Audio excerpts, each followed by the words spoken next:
Hey everyone, Newman here with 910 today. We have the FX Maverick. We're back at it again. What we're going over today is the common leak areas, or actually it's going to go over all the leak areas of the rifle, so that if you end up having a leak with the rifle, you're not just blindly looking for the leak. You can know the exact spots to go look for certain leaks, as well as if you don't know if it's a really slow leak, you have no clue where it's coming from, at least you know where to start looking.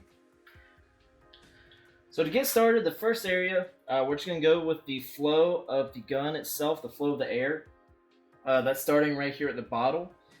Basically, the flow of the air is through the bottle. It goes through the bottle adapter right here, which also doubles as the first regulator.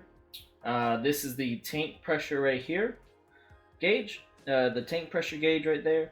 And then after it goes, basically the air enters the bottle adapter, reads by the gauge, and then it goes through the regulator and fills up the plenum. This first plenum right here. Afterwards, right where this hole is on the other side, there's going to be a regulator. That's your second regulator. So after it passes through that, then enters the second plenum. Obviously there's a joint. I'm trying to just show it right here. There's a joint right here between the two plenums. Just like there's a joint up here between the bottle adapter and the first plenum. Anyways, back at it, we got the second plenum here. We got the joint between the plenum and the tube adapter. Then after the tube adapter, the air goes into the internal plenum inside the action here, right before it passes through the valve seat, or the valve area. Get a tool here to point at it, right there. That's your valve housing. The valve housing is what holds the whole valve assembly in place. You've got your You've got the seal that holds the back of the valve pin. You got your spring seat, the spring, the valve pin, and the valve seat. After you pull the trigger, then the air goes up through here. The valve pulls back, the air goes up. If you have a leak out the right side, after you pull a trigger, that's the tip of the valve pin. We'll get on that later. Anyway, so after you pull the trigger, then the air comes out the barrel. There's two seals on the outside of the brass inlet, and there's one seal on the inside. Then, the air travels throughout the barrel and you're done. So like I said, we're going to start here at the bottle adapter.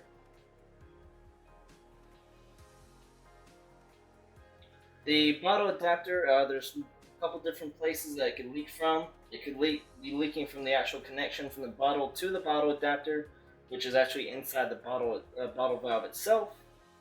The next place is the gauge. There's a seal underneath the gauge that could be leaking, or the gauge itself could have failed and be leaking.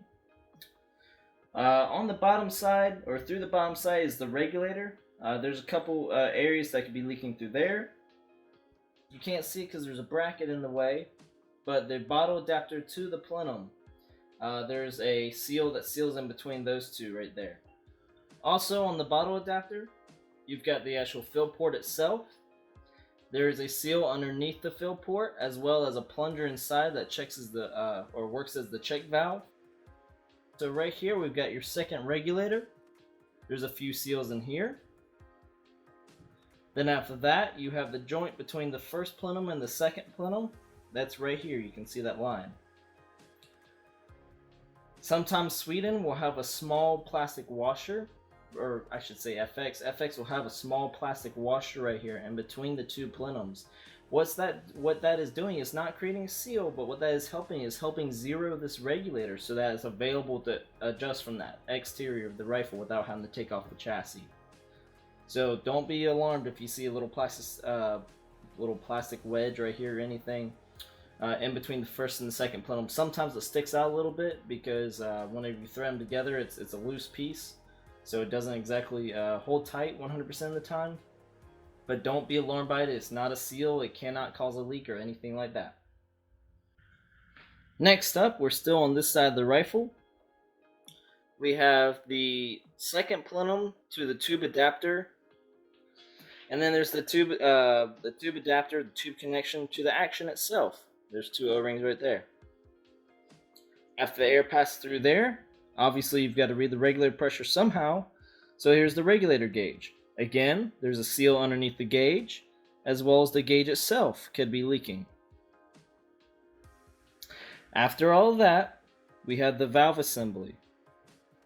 We have the valve housing, the O-ring that goes inside the valve housing that seals the back of the valve pin, the valve pin itself with the O-ring on the end, as well as the valve seat. Just a quick note about the valve pin, the O-ring at the end, that does not cause a leak. What that causes is whenever you fire the rifle, if that O-ring is busted or if it is not sealing in any sort of way, you'll get a small puff of air out of this hole right here. Sometimes also if the O-ring is out of tolerance or if the hole is out of tolerance or anything like that, it can cause a small puff of air right here. It will not really affect your velocities or anything because what that is excess air that's not being used for the shot. Now we have the barrel exposed. I removed the barrel so that we could see these O-rings. There's two O-rings right here on the exterior. Again, these are not going to be caused by, or will not cause a leak. You'll get a small puff of air either on your cheek or out the front of the action whenever you take a shot if one of these are leaking. Obviously, this is the one that would be leaking that direction, and this would be the one that's leaking forward. These are extremely rare to ever leak. So, or have a puff of air go past. The more likely culprit of an air on your cheek is, let me pull the barrel out more, is right there. That is your breech seal inside. That O-ring that's on the inside, that is your breech seal. That is the one that's most likely going to be the cause of a puff of air on your cheek. This can be worn out over use. It can be shot out if a pellet or slug grabs onto it. It'll grab onto it, pull it down. It'll pull it down the barrel, and then it'll be missing. You'll get a very loud bang in your cheek or near your cheek. Or it could just possibly not be sealing on the probe if you freshly changed it and you just need to swap it out for another one because that particular O-ring was out of tolerance or something of the matter. Okay, so there's going to be other O-rings in the rifle that are not going to be really associated with pressures per se. There's the O-ring that's in the barrel attachment that supports the liner. There's O-rings along the liner that support inside the barrel if you do not have a carbon fiber sleeve. There's going to be O-rings inside the shroud cone or the shroud bushing back here at the end of the shroud that supports the shroud onto the liner. As well as there's O-rings inside the barrel supports here. That way that everything stays aligned. Those don't have anything to do with air pressure or leaks, so you never have to worry about them. So there you have it. There's basically the entire assembly of the rifle, going over all the different places that are possible leaks. Please let me know if there's any questions about these particular places.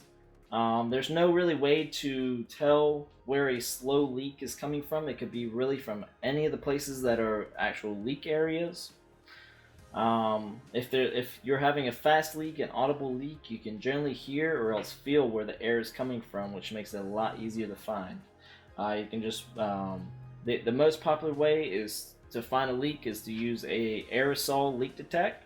I'll bring a can on screen now. This stuff right here is a lifesaver. It's a nice bubbly soapy solution. It's not really like soap, so it's not going to deteriorate anything. It has a lot of fast drying chemicals in it. I do not believe it has alcohol. Here, let's see. Nope, there is no alcohol. It is basically the opposite of alcohol, as in it's very basic.